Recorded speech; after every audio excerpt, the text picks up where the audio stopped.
Welcome to the weekly Principals Updates here at Regent International School.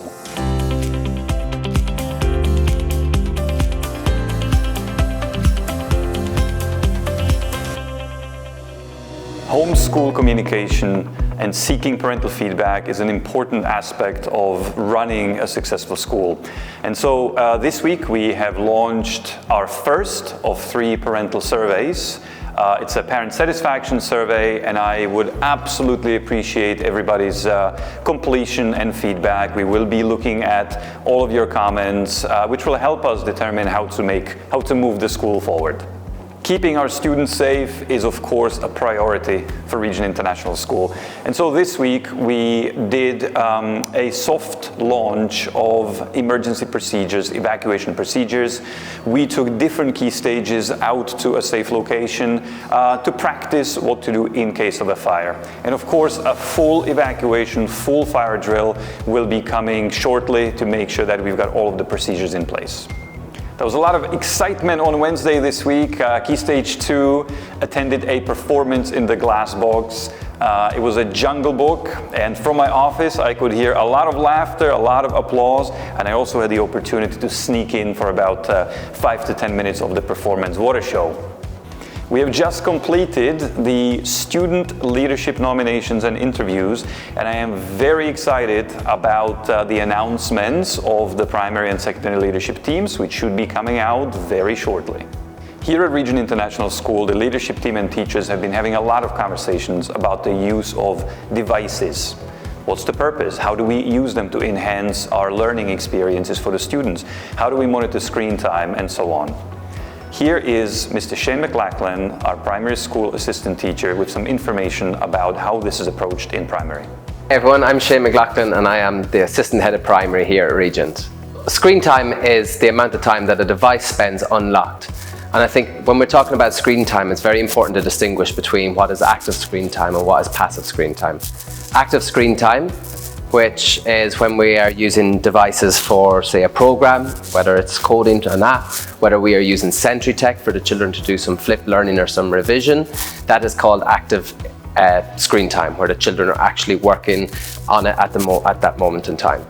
Passive screen time is a little bit different, and that's why we use our OneNote here at school, is when the children have their resources for a specific lesson open in front of them. One of the reasons is they may not find it easy to see the screen at the front of the classroom, and they will have access to all the resources that they need for that lesson in front of them. At Regent, we still follow traditional learning methods here. We still have books that the children get every single week, which should be the priority over devices. Every single lesson goes into their books so that the children are continuing to use their penmanship and practice their penmanship.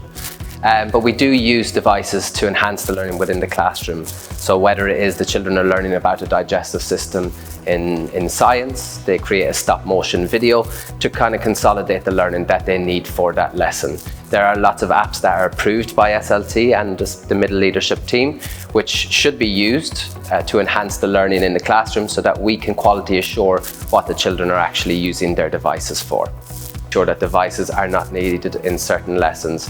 What we are doing at the moment, we are setting up a protocol for each classroom, whether that's Key Stage 1, which will be different in Key Stage 2, and that is going to be shared with staff and parents once we have done the trials and see what works and what does not work, and we will share that with you.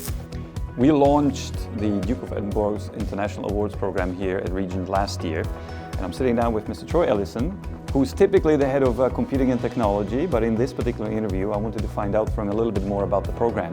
So, first of all, what can we be looking forward to in terms of the program here at Regent this year? Well, this year is really exciting because we're building number one on our first cohort of students. They are now approaching their bronze expedition journey. They've been putting in the efforts and all the training and all the and learning all their other skills that they've had to do, and then they're getting ready for their actual bronze assessment in January. Following on from that, we're ready to collect cohort number 2, bringing them in to start their journey. And as well, we're starting to put plans in for our silver level, which is looking at the awards. We're looking at trips internationally, and we're putting in all the other necessary features into place for these kids to start going. Amazing, plenty of opportunities for the students. And speaking of opportunities, what does the program bring for our students? What opportunities are there? There's As it says actually on the board, it is helping young people to find their purpose and passion in place.